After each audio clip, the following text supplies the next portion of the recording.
ये देश 2000 सालों से जातियों में बटा हुआ देश है।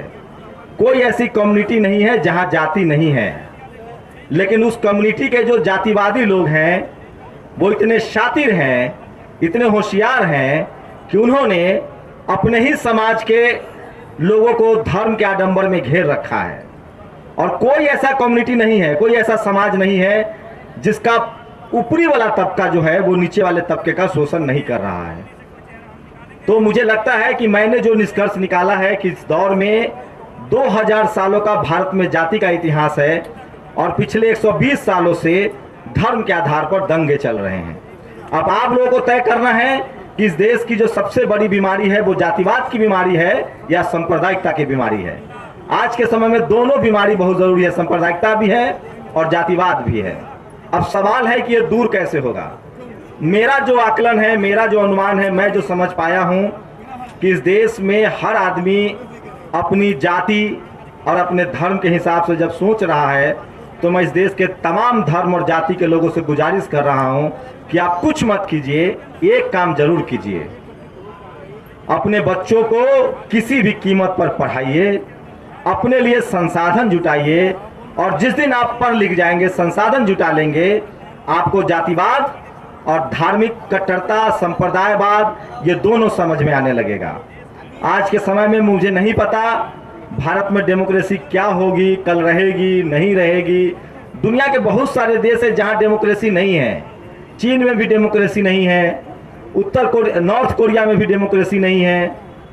भारत में बहुत जिस तरह की लोग अंदेशा जता रहे हैं, लेकिन मैं ये बात जानता हूं कि इस देश में डेमोक्रेसी बचाने की जिम्मेदारी सिर्फ शेड्यूल कास्ट के लोगों ने उठा रखी है और उन पर कितना बोझ डाला जाएगा।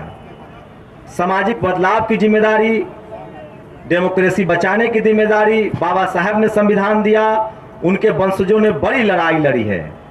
तथागत बुद्ध ने लड़ाई लड़ी, उसके बाद फूले, पेरियार, अंबेडकर, रैदास, कबीर साहब ने लड़ाई लड़ी, आज़ादी के बाद जगदेव बाबू ने लड़ाई लड़ी। उन लोगों की पहचान कीजिए जो अपने जाति को लेकर बैठे हुए हैं, और उससे भी ज्यादा खतरनाक है जो अपने धर्म को लेकर बैठे हुए हैं।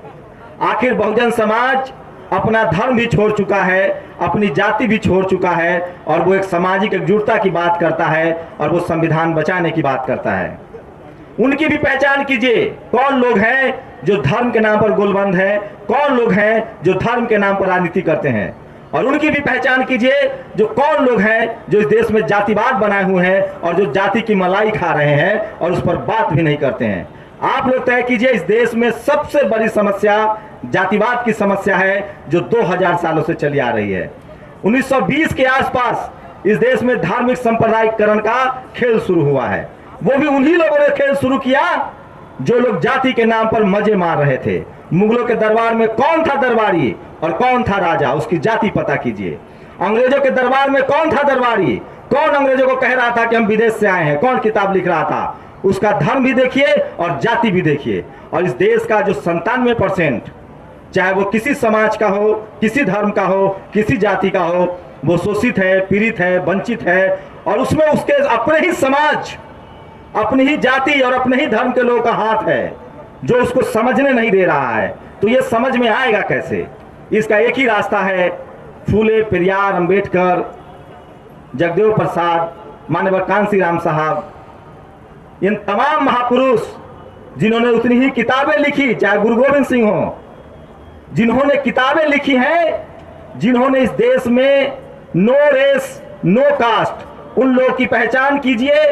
वो कौन लोग हैं जिन्होंने जाति और धर्म के नाम पर राजनीति नहीं की है, उन लोगों को अपना आइकॉन बनाइए। और जब आप इसकी पहचान करेंगे तब आपको लगेगा कि इसकी पहचान बिना पढ़े लिखे नहीं होगा। तो मैं आप सब लोगों से गुजारिश करता हूं कि राजनीति बदले न बदले, जाति धर्म की लड़ाई खत्म हो न हो, पता नहीं लोकतंत्र रहेगा कि नहीं रहेगा, संविधान बचेगा कि नहीं बचेगा। एक काम हम लोग कर सकते हैं इंडिविजुअल, अपने बच्चों को पढ़ाइए, अपने बच्चों का पेट काट कर पढ़ाइए, उनके भविष्य के लिए सोचिए। संभव हो तो दुनिया के किसी देश में भेजिए, लेकिन उनको पढ़ाइए और किसी बहकावे में मत आइए। न जाति के बहकावे में आइए, न धर्म के बहकावे में आइए। ये इतिहास गवाह है कि जिन लोगों ने एजुकेशन व्यापार का रास्ता अपनाया है, वही जीवन में खुशहाल है और वही पॉलिटिकल पार्टी में सफल हो रहे हैं, वही धार्मिक रूप से भी उनको सम्मान मिल रहा है। तो एक लक्ष्य तय करे, और खासकर बहुजन समाज के लोग ही गरीब हैं, SC ST OBC के लोग गरीब हैं, वो किसी भी कीमत पर। अब एक बात गौर कर लीजिए, इस देश में कोई भी कम्युनिटी हो, कोई भी धर्म हो, SC ST OBC उसमें है। क्रिश्चियन में भी शेड्यूल ट्राइब है, मुसलमान में भी OBC है।